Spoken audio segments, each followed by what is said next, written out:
Scott Bessent's Monday sanctions announcement that gave the whole game away. Anyone who launders money for the Iranian regime, as Treasury Secretary warned, quote, will be removed from the U.S. dollar system. He meant it as a threat of annihilation. It is instead a confession of the policy's central weakness. The entire architecture of what Bessent has branded, quote, Operation Economic Outcast rests on a single assumption that Iran and its trading partners need the U.S. dollar.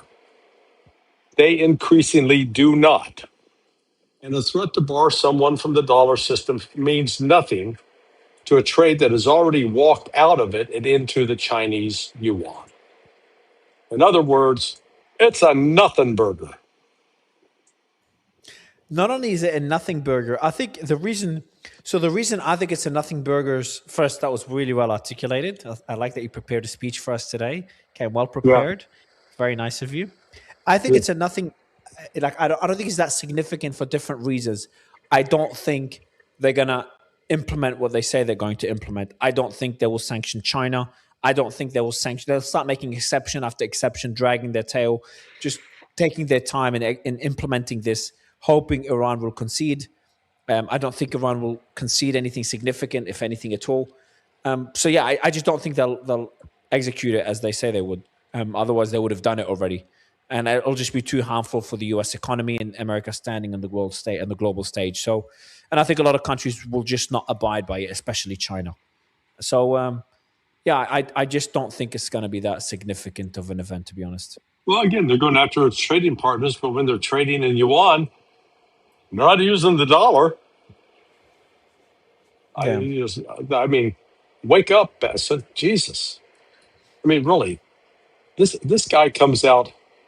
He makes Jim Carrey and Jeff Daniels in the movie Dumb and Dumber look smart. I know what you're referring to. I know the movie. Thank you. Thank you for using something I could relate to, Larry, thinking about me for once. So now the big question is the Iranians. They did threaten they might respond militarily. They might strike countries that abide by the sanctions. They might strike American financial interests. I was just speaking to Malcolm Nass, who was, by the way, referencing something, agreeing with something you said in our previous conversation. And his belief is that Iranians they don't need to respond militarily. They just need to wait it out. And he was talking about Hawala, I think it's called. There's a system similar to Western Union that Islamic countries use. It's like, this cannot be sanctioned as an example. And there's other ways to circumvent the sanctions. All the trading partners around Iran would find ways around the sanctions, plus China will. That's assuming the US really implements those sanctions in the first place. So therefore, he doesn't believe Iran would need to retaliate militarily despite the threats. What's your position on the possible retaliation? Well, if military retaliation. Yeah, I think the UAE is one position to actually get some military retaliation. But, it looks like there's some other doors also that have opened for Iran today based on the visit of General Osman Munir. And very important visit to Tehran. He met with Rizai, and Ghalibaf, and Arachi. At a meeting. I don't think he met with the Ayatollah. But he met with all the key power players and the decision making. I don't think he met with Pezeshkian. Pezeshkian really isn't the power player. Can you check, Larry, just while you're speaking, do you want to just quickly check? I think it's the correct mic, just to be sure. Can you check in the thing at the bottom if it's the right one? I think it is.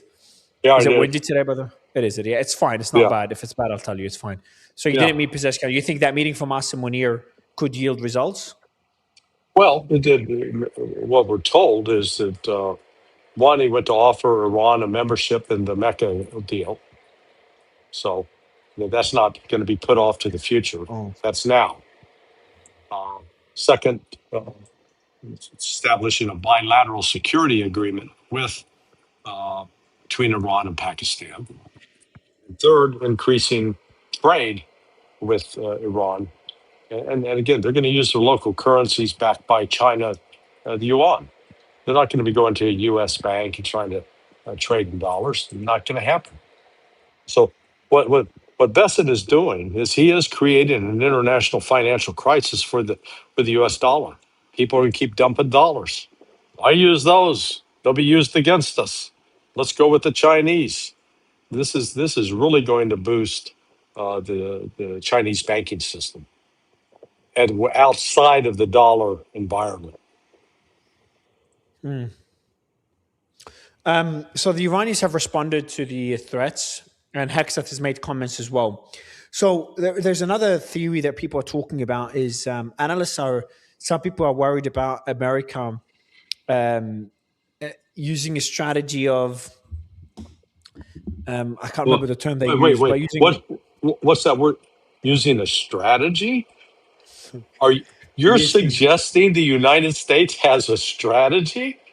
Oh my God! Okay, I can't wait to hear this one. Using an approach where they apply the sanctions, but they also use kinetic strikes as the same way to pressure Iran by striking all the railway and Iran lines and corridors into the country to make it even harder for countries to circumvent those sanctions, to do both at the same time.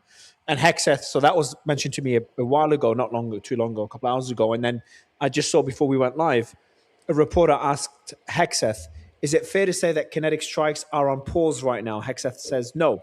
If we need to use kinetic strikes, we'll use them. If Iran is foolish enough to overplay their hand or mess with the American military, we'll do what we need to do. Economic pressure hurts them the most right now. But by no means are we foreclosing using kinetic strikes anywhere in the Strait of Hormuz or around Iran. Yeah, so you ought to go talk to people who lived in Iran in 2012, 2014, 2015, and compare the economy then to the economy now. I was talking to Nima. He lived there back in 2014. But he doesn't live there now. But he has people there, so he would know. But he went back for a visit in December and January. He left mid-February before the war started.